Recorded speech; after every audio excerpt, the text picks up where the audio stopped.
தொழில் நகரமான ஹோசூரில் புலம்பெயர் தொழிலாளர்களின் 200க்கும் மேற்பட்ட குழந்தைகள் அரசு பள்ளிகளில் பயின்று வருகின்றனர். சக மாணவர்கள் ஆசிரியர்களின் உதவியுடன் தமிழ் மொழி பாடத்தை எளிதாக கற்க முடிவதாக வடமாநில மாணவர்கள் நெகிழ்ச்சி தெரிவித்துள்ளனர். தமிழ்நாடு, ஆந்திரா மற்றும் கர்நாடக மாநிலங்களை இணைக்கும் எல்லையில் அமைந்துள்ள கிருஷ்ணகிரி மாவட்டம் ஓசூரில் ஏராளமான தொழிற்சாலைகள் நிறைந்துள்ளன. அந்த ஆலைகளை நம்பி ஏராளமான புலம்பெயர் தொழிலாளர்கள் வட மாநிலங்களிலிருந்து ஓசூருக்கு இடம்பெயர்ந்துள்ளனர்.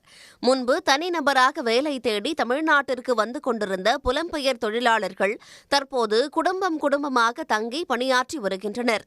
இவர்களின் குழந்தைகள் ஓசூர், ஜூஜுவாடி, அக்கொண்டப்பள்ளி, மூக்கண்டப்பள்ளி உள்பட பல்வேறு பகுதிகளில் உள்ள அரசு பள்ளிகளில் பயின்று வருகின்றனர். ஆசிரியர்கள் புரியும்படி பாடங்களை சொல்லிக் கொடுப்பதோடு சக மாணவர்களோடு எளிதாக பழக முடிவதால் தமிழ் மொழி பாடத்தையும் ஆர்வத்துடன் கற்று வருவதாக வடமாநில மாணவர்கள் தெரிவித்தனர். எங்கள் அப்பா அம்மா நான்லாம் ஒடிஷாலேருந்து வந்திருக்கோம். எங்கள் அப்பா பேர் அசோக் குமார் பெஹரா, எங்கள் அம்மா பேர் ஸ்ரதாஞ்சலி பெஹரா. எங்கள் ஃபேமிலியில் நாங்கள் 4 பேர் இருக்கோம்.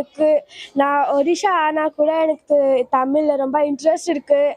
அதுக்கு நான் நார்மலாக நல்லா கற்றுக்கிட்டேன். இங்கே வந்துட்டு இப்போது எங்கள் ஃபேமிலியெல்லாம் இங்கே தான் இருக்காங்க. எங்கள் அப்பா கம்பெனிக்கு போகிறாங்க. இங்கே 6th நான் இங்கே படிக்கிறேன். தமிழ்நாடு அரசு சார்பில் ஓசூரில் மேலும் பல தொழிற்சாலைகள் புதிதாக தொடங்கப்பட்டு வருவதால் புலம்பெயர் தொழிலாளர்களின் எண்ணிக்கையும் அதிகரித்துக் கொண்டே செல்கிறது. பீகார், ஒடிசா, அஸ்ஸாம், உத்தரப்பிரதேசம், ஜார்க்கண்ட் மாநிலங்களைச் சேர்ந்த 200க்கும் மேற்பட்ட வடமாநில மாணவ மாணவிகள் ஓசூரில் உள்ள அரசு பள்ளிகளில் பயின்று வருகின்றனர். அவர்கள் சரளமாக தமிழ் பேசி அசத்தி வருகின்றனர். யூபிலேருந்து வந்துக்கிறேன். இங்கே அப்பா அம்மா வேலைக்கு வரும்போது அதனால் இங்கே கூப்பிட்டாங்க. என் அம்மா அப்பாவும் கூப்பிட்டாங்க, நீ வந்துடு, இங்கே ஸ்கூல் நல்லா இருக்குது, இங்கே நீ நல்லா படிப்ப, இங்கே இங்கே ஃபுல்லாக தமிழ்நாடு ஃபுல்லாக நல்லா இருக்குது, இங்கே ஸ்கூலுக்கு வந்தால் இன்னும் நல்லா இருக்கும் உங்களுக்கு. ஸ்கூலில் வந்து சேர்த்துட்டேன். நம்ம டீச்சர்ஸ், நான் 5th படிக்கிறேன். என் டீச்சர்ஸ் நல்லா சொல்லி கொடுத்துருக்காங்க. நம்ம ஸ்கூல் நல்லா இருக்குது. வந்த அறை வாழ வைக்கும் தமிழ்நாடு என்று பெருமைப்பட கூறுவார்கள். அதனை உறுதிப்படுத்தும் வகையில் புலம்பெயர் தொழிலாளர்களின் குழந்தைகள் எவ்வித பாகுபாடுமின்றி இங்குள்ள அரசு பள்ளிகளில் பயின்று வருகின்றனர்.